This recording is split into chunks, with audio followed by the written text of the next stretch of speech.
नमस्कार दोस्तों, स्वागत है आप सभी का हमारे YouTube चैनल इन्फो अकेडमी पर।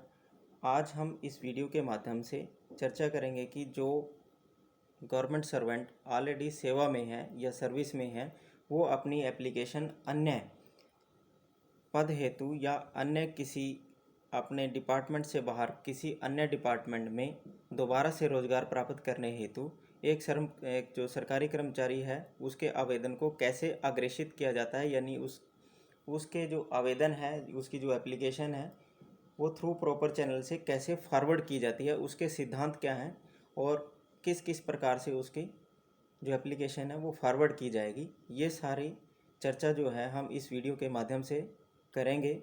और आप सभी से एक निवेदन है कि जो व्यूवर आज हमारी इस वीडियो को देखने के लिए पहले बार हमारे चैनल पर आए हैं वो हमारे चैनल को सब्सक्राइब कर लें। इस प्रकार की नई नई वीडियो जानने के लिए जो सरकारी कर्मचारियों की सेवा से संबंधित जो नियम हैं उनको बताते रहते हैं अपने वीडियो के माध्यम से। तो हमारे चैनल को सब्सक्राइब कर लें ताकि आप हमारी कोई वीडियो मिस ना कर पाएँ। तो चलिए आज की जो वीडियो है वो शुरू करते हैं। ये कार्मिक लोक शिकायत एवं पेंशन मंत्रालय भारत सरकार द्वारा 23 दिसंबर 2013 को एक नोटिफिकेशन जारी करके जो कार्यालय ज्ञापन है उसके माध्यम से पूरी गाइडलाइन जो फॉरवर्डिंग ऑफ एप्लीकेशंस है एक गवर्नमेंट सर्वेंट की यानी सरकारी कर्मचारी की की आवेदन के अग्रेषण से संबंधित जो अनुदेश हैं, जो गाइडलाइन है वो जारी किए गए थे। और आपको यहाँ ये बता देते हैं 2013 के बाद इन गाइडलाइन में कोई बदलाव नहीं आया, आज भी कोई बदलाव नहीं है। 2013 के ही ये जो गाइडलाइन है वो स्टैंड करती हैं। चलिए आज की वीडियो शुरू करते हैं और इसके संबंधित जितने भी नियम हैं वो इस वीडियो के माध्यम से जानेंगे। आवेदनों को अग्रेषित करना सामान्य जो दिशा निर्देश हैं, ये दिशा निर्देश केंद्र सरकार, राज्य सरकार तथा स्वायत्त शासित जो संवैधानिक निकाय CPSE इत्यादि के अंतर्गत आने वाले पदों के लिए सीधी भर्ती के लिए सरकारी सेवकों के आवेदनों को अग्रेषित करने से संबंधित है। यह ध्यान दिया जाए कि यदि किसी व्यक्ति विशेष के कार्य मुक्त करने से मौजूदा महत्वपूर्ण कार्य पर गंभीर रूप से प्रतिकूल प्रभाव पड़ सकता है तो उसके आवेदन को लोकहित में रोकना न्यायोचित होगा। यदि अन्यथा आवेदन को अग्रेषित कर दिया गया हो, सूचनार्थ यह भी उल्लेख किया जाता है कि यहाँ उचित और पर्याप्त कारणों से भी आवेदन को रोका जा सकता है तो उसमें किसी संवैधानिक अधिकार का उल्लंघन नहीं होता है। इस प्रकार लोकहित शब्द की जो व्याख्या करना है वो इसके जो व्याख्या है वो इस प्रकार से बताई गई है। विभाग के प्रधान लोकहित शब्द की व्याख्या में किसी प्रकार की उदारता न बरतें। इस तथ्य को ध्यान में देखते हुए व्यवस्था करें कि आवेदनों को अग्रेषित करना अपवाद की बजाय नियम होना चाहिए। सामान्यतः प्रत्येक कार्मिक, चाहे वो वैज्ञानिक या तकनीकी अथवा गैर वैज्ञानिक तथा गैर तकनीकी कर्मी हो, तो अनुमति दी जानी चाहिए कि यह स्थायी पद पर कार्य करते हुए भी किसी बाहरी पद के लिए आवेदन कर सके। यानी सरकार ने ये छूट दे रखी है कि वह काम करते हुए किसी अन्य पद पर यदि जाना चाहे और उसके लिए आवेदन अपना देना चाहे तो वो दे सकता है। केंद्र सरकार के किसी भी विभाग, राज्य सरकार के स्वायत्त शासी निकायों अथवा अधीनस्थ कार्यालयों में से संबंधित पदों, राज्य सरकार, केंद्र सरकार अथवा किसी भी राज्य के पूर्ण अथवा आंशिक स्वामित्व वाले सार्वजनिक क्षेत्र के उपक्रमों से संबंधित पदों तथा अर्ध सरकारी संगठनों के पदों के लिए किए गए आवेदनों के बीच में किसी प्रकार का भेदभाव किए जाने की कोई आवश्यकता नहीं है। यहाँ तक आवेदनों को अग्रेषित करने का संबंध है उन सभी को एक समान समझना चाहिए। तथापि यदि कोई सरकारी सेवक किसी निजी कंपनी में पद के लिए आवेदन करने की इच्छा करता है तो उसे गैर सरकारी नियोजन के लिए आवेदन करने से पूर्व अपना त्यागपत्र अथवा सेवानिवृत्ति की सूचना, जैसे भी मामला हो, प्रस्तुत करना चाहिए। एक और नियम जो है, इस प्रयोजनार्थ वैज्ञानिक तकनीकी कार्मिक की व्याख्या यह अर्थ इस आशय की ओर किया जाए कि व्यक्ति उन पदों पर आसीन तथा उन सेवाओं से संबंधित जिससे वैज्ञानिक अथवा तकनीकी पद अथवा वैज्ञानिक अथवा तकनीकी सेवा होने का घोषित किया गया हो। ऐसे आवेदनों पर कार्रवाई करने से संबंध जो सामान्य सिद्धांत हैं, जो फॉरवर्डिंग ऑफ एप्लीकेशंस है, जो अन्य डिपार्टमेंट में किसी अदर डिपार्टमेंट में फॉरवर्डिंग ऑफ एप्लीकेशंस हैं किसी एक गवर्नमेंट सर्वेंट की, वो कैसे किए जाएंगे, उसके सिद्धांत क्या हैं, वो आपकी वीडियो स्क्रीन पर इस प्रकार से हैं। ऐसे आवेदनों पर कार्रवाई करने के संबंध में पालन किए जाने वाले जो सामान्य सिद्धांत हैं नियमानुसार हैं, जो पहला सिद्धांत है वो सिद्धांत आपकी वीडियो स्क्रीन पर है, जो क पर दिखाई पड़ रहा होगा। पूरी तरह से अस्थायी सरकारी सेवकों से आवेदन आवेदन ऐसे सरकारी सेवकों से प्राप्त आवेदनों को तत्काल अग्रेषित किया जाए जब तक उन्हें रोकने के लिए कोई लोकहित में बाध्यकारी आधार ना हो। यानी कोई लोकहित में बाध्यकारी आधार ना हो तब तक उसके आवेदन को रोक नहीं सकते, उनको फॉरवर्ड करना ही पड़ेगा। ख जो सिद्धांत है, स्थायी सरकारी सेवकों के लिए से प्राप्त आवेदन जो स्थायी गैर वैज्ञानिक गैर तकनीकी कर्मचारी तथा स्थायी वैज्ञानिक गैर तकनीकी कर्मचारियों दोनों को बाहरी पदों के लिए आवेदन करने के लिए 1 वर्ष में 4 अवसर दिए जा सकते हैं। यानी एक सरकारी सेवक अपनी 4 बार 1 साल में 4 बार अपनी एप्लीकेशन को जो है फॉरवर्ड करवा सकता है, सिवाय उस स्थिति को छोड़कर जब किसी आवेदन को रोके जाने को सक्षम प्राधिकारी द्वारा लोकहित में उचित होना माना गया हो। कोई भी स्थायी सरकारी सेवक कष्ट अथवा कठोर व्यवहार की न्यायता शिकायत नहीं कर सकता यदि किसी अन्य पद अथवा नियोजन के लिए उसे आवेदन को रोक दिया जाता है। अगला सिद्धांत इस प्रकार से है, ऐसे सरकारी सेवकों के आवेदन जिन्हें सेवा शुरू होने के पश्चात सरकारी खर्चे पर कोई तकनीकी प्रशिक्षण दिया गया है, उनके मामले में क्या सिद्धांत है। ऐसा सरकारी सेवक कष्ट की न्यायता शिकायत नहीं कर सकता यदि उसे अन्य बेहतर नियोजन के लिए इस प्रकार अर्जित विशेष अर्हताओं का लाभ उठाने की अनुमति नहीं दी जाती है। अतएव ऐसे किसी मामले में आवेदन को रोकना न्यायोचित है। यानी कि जिसको सरकारी खर्चे पर तकनीकी प्रशिक्षण मिला हो और वो उस दौरान अपना एप्लीकेशन फॉरवर्ड करवाना चाहता है तो उस मामले में उसके आवेदन को रोकना न्यायोचित है, यानी कि उसके आवेदन को फॉरवर्ड नहीं किया जा सकता। जो घ सिद्धांत है, forwarding of application of government servant का, वैज्ञानिक तथा तकनीकी कर्मी के अतिरिक्त अनुसूचित जातियों एवं अनुसूचित जनजातियों से संबंधित सरकारी सेवकों के आवेदनों पर क्या कार्रवाई करेगी। इस सिद्धांत के मुताबिक होगी, अनुसूचित जाति एवं अनुसूचित जनजाति के स्थायी अथवा स्थायी केंद्र सरकार के सेवकों के लिए आवेदनों को ऐसे अत्यंत विरल मामलों को छोड़कर तत्काल अग्रेषित कर दिया जाए जहां ऐसे आवेदनों को रोकने के लिए लोकहित का बाध्यकारी आधार विद्यमान हो।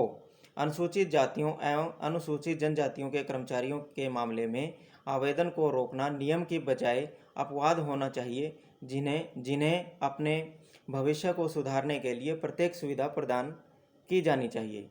अब अन्य सिद्धांत वो किन प्रकार के कर्मचारियों के लिए है। गैर सरकारी व्यापार, औद्योगिक फर्मों इत्यादि में नियोजन के लिए सरकारी सेवकों के आवेदनों के ऊपर इस प्रकार से कार्रवाई की जाएगी, जहां कोई सरकारी सेवक अस्थायी सरकारी सेवक सहित ऐसे नियोजन के लिए अनुमति प्राप्त करना चाहता है तो वह आवेदन करने से पूर्व अपना त्यागपत्र अथवा सेवानिवृत्ति की सूचना, जैसे भी मामला हो, प्रस्तुत करेगा।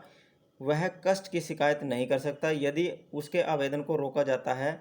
यदि कोई व्यक्ति सरकारी सेवा में बना हुआ है तो राज्य किसी गैर सरकारी नियोजन के पक्ष में उसकी सेवाओं को अभ्यर्थित करने के उसके दावे को वैधतापूर्वक इनकार कर सकता है। यह जो कार्यालय ज्ञापन है वो कार्यालय ज्ञापन 1952, 1960, 1967, 68, 1970 और 1971 के ज्ञापन में क्लियर कर रखा है। इसी प्रकार ऐसे मामलों में जहां कोई उसी केंद्र सरकार के अन्य विभागों, राज्य सरकार, स्वायत्त शासी निकाय, केंद्र सार्वजनिक क्षेत्र के उद्यमों सहित इत्यादि के पदों के लिए आवेदन करना चाहता है, में अपनाई जाने वाली प्रक्रिया किस प्रकार से रहेगी। ऐसे मामलों में जो प्रक्रिया रहेगी वो प्रक्रिया आपकी वीडियो स्क्रीन पर है। अन्यतर नियोजन के लिए सरकारी सेवकों के आवेदन जिन्होंने विज्ञापनों अथवा परिपत्रों के प्रत्युत्तर के अलावा प्रस्तुत किया गया हो को अग्रेषित नहीं किया जाना चाहिए। जो ख सिद्धांत रहेगा, आवेदनों के पूर्ववर्ती पैराग्राफों में दिए गए सामान्य सिद्धांतों के अनुसार अग्रेषित किया जाएगा, इस बात पर विचार किए बिना किसी अन्य विभाग कार्यालय में आवेदन किए गए पद स्थायी अथवा अस्थायी हैं। जो ग सिद्धांत रहेगा, सरकारी जो सेवक हैं, स्थायी जो सरकारी सेवकों के लिए उनके नियम के रूप में मूल विभाग कार्यालय में कार्यमुक्त होने के समय मूल विभाग कार्यालय में से त्यागपत्र देने के लिए कहा जाएगा। आवेदनों को अग्रेषित करते समय उससे इस आशय का शपथ पत्र लिया जाएगा कि वह आवेदित पद पर चयन और नियुक्ति होने की स्थिति में मूल विभाग कार्यालय से त्यागपत्र दे देगा। इस प्रक्रिया को उसी संगठन में किसी पद के लिए सीधी भर्ती के रूप में आवेदन करने वाले अस्थायी सरकारी सेवक के मामले में अपनाया जाएगा। एक अन्य जो मूल सिद्धांत है वो आपकी वीडियो स्क्रीन पर है। स्थायी सरकारी सेवक के मामले में उसे धारण अधिकार लियन, जिसको हम लियन कहते हैं, धारण अधिकार होता है लियन, को केंद्र या राज्य सरकार में नया पद होने के मामले में 2 वर्ष की अवधि के लिए मूल विभाग कार्यालय में बनाए रखा जा सकता है। यानी कि यदि वह फॉरवर्डिंग ऑफ एप्लीकेशन कराएगा तो उसका 2 वर्ष के लिए उसके जो मूल विभाग है उसमें उसका लियन बना रहेगा। उन्हें इस अवधि के भीतर मूल विभाग कार्यालय में परिवर्तित कर दिया जाएगा। ठीक इसी प्रकार जो अन्य सिद्धांत हैं इसके साथ, जो स्थायी सरकारी सेवकों को किसी स्वायत्तशासी निकाय सीपीएससी में नियुक्ति के लिए उसका चयन किए जाने पर नए संगठन में कार्यभार ग्रहण करने की अनुमति दिए जाने से पूर्व त्यागपत्र देना होगा। उसके मामले में उसका कोई लियन नहीं बनाए रखा जाएगा। वो केंद्र सरकार के स्वायत्तशासी निकायों सीपीएससी इत्यादि के बीच के कार्मिकों के आवागमन को विनियमित करने वाले पेंशन और पेंशनभोगियों कल्याण विभाग द्वारा जारी किए गए आदेशों से अभिशासित होंगे। इसी प्रकार जो बंद पत्र हैं, बॉन्ड होते हैं, कई जो सरकारी नौकरियां हैं उसमें बॉन्ड भरने पड़ते हैं, बंद पत्र भरने पड़ते हैं कि शर्तें को ऐसे मामलों में लागू किए जाने की आवश्यकता नहीं है जो उचित माध्यम से गैर सरकारी नियोजन को छोड़कर अन्य नियुक्ति के लिए आवेदन करते हैं तथा बॉन्ड के अंतर्गत बाध्यताओं को नए नियोजन को अग्रेषित किया जाएगा। इसी प्रकार जो नए नियम हैं, यहाँ आपको एक और नियम बता देते हैं। यहाँ यह भी उल्लेख किया जाता है कि चयन द्वारा सीधी भर्ती अर्थात साक्षात्कार चयन द्वारा के मामले में छात्रकर्ता के दृष्टिकोण से किसी भी उम्मीदवार यानी सरकारी सेवक की अनुपयोग्यता से संबंधित किसी बिंदु को आयोग के संज्ञान में लाने का उत्तरदायी मांगकर्ता मंत्रालय विभाग का होगा। इसी प्रकार जो फॉरवर्डिंग ऑफ एप्लीकेशंस की जो अन्य सिद्धांत है वो आपके पॉइंट नंबर 6 में होंगे। ऐसी परिस्थितियां जिनमें आवेदन अग्रेषित नहीं किए जाना चाहिए। कौन कौन सी परिस्थितियां जिनमें फॉरवर्डिंग ऑफ एप्लीकेशन आपकी नहीं हो पाएगी?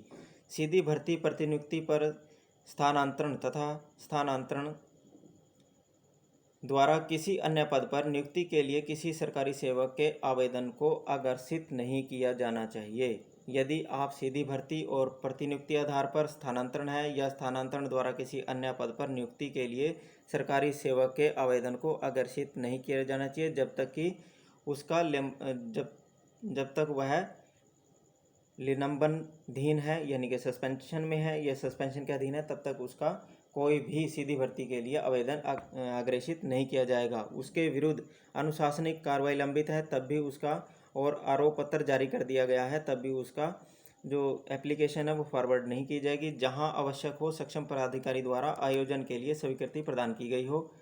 जहां अभियोजन स्वीकृति आवश्यक नहीं है, आपराधिक अभियोजन के लिए उसके विरुद्ध कोई न्यायालय में एक आरोप पत्र दायर किया गया हो। यदि किसी के विरुद्ध कोई न्यायालय में कोई कोर्ट केस लंबित है तब भी उसका फॉरवर्डिंग ऑफ एप्लीकेशन नहीं होगी। जहां उस पर कोई सस्ती लगाई गई हो और सस्ती के दौरान कोई भी आवेदन पत्र आपका फॉरवर्ड नहीं किया जाएगा। एक और जो महत्वपूर्ण जो पॉइंट है वो आपकी वीडियो स्क्रीन पर है, जो केंद्र और सार्वजनिक क्षेत्र के उपक्रमों और केंद्रीय स्वायत्त निकायों द्वारा विज्ञापित पदों के लिए आवेदन को अग्रेषित कैसे किया जाएगा, जो कि पॉइंट नंबर 7 में दर्शाया गया है।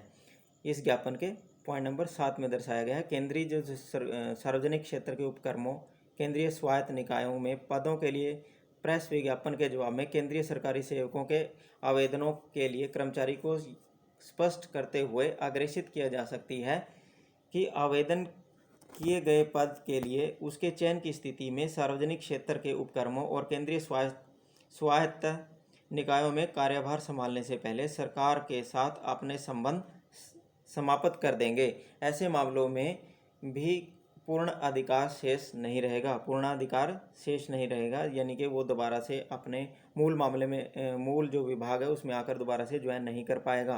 कार्यमुक्ति आदेश में उस अवधि का उल्लेख किया जाना चाहिए जिस अवधि के भीतर पदाधिकारी को क्षेत्र के उपक्रम और केंद्रीय स्वायत्ता निकाय में कार्यभार संभाल लेना चाहिए। समय अवधि पर वह 15 दिनों की अधिक नहीं होनी चाहिए। इस प्रकार आप इस ज्ञापन के माध्यम से सारे जो नियम है फॉरवर्डिंग ऑफ एप्लीकेशन वो जान गए होंगे। यदि आप इस फॉरवर्डिंग ऑफ एप्लीकेशन से संबंधित आपके कोई क्वेश्चन है तो हमारे वीडियो के कमेंट सेक्शन में ज़रूर छोड़ें। और यदि आप यह प्राप्त करना चाहते हैं कार्यालय ज्ञापन फॉरवर्डिंग ऑफ एप्लीकेशन का, यदि आपको हिंदी या अंग्रेजी माध्यम का ये फॉरवर्डिंग ऑफ एप्लीकेशन का DOPT से का ये जो ज्ञापन आपको भारत सरकार का ज्ञापन यदि आपको चाहिए तो आप ये हमारे चैनल की वेबसाइट जो चैनल की जो ईमेल आईडी है उस पर आप अपनी रिक्वेस्ट डालकर भी आप प्राप्त कर सकते हैं। और इस प्रकार के जो नए नए जो वीडियो हैं हमारे चैनल पर हमेशा पब्लिश होते रहते हैं, आप उनको जानने के लिए आप हमारे चैनल को सब्सक्राइब कर दें। और इस प्रकार के जो सरकारी कर्मचारियों के लिए जो सूचना है वो प्राप्त कर सकते हैं। धन्यवाद।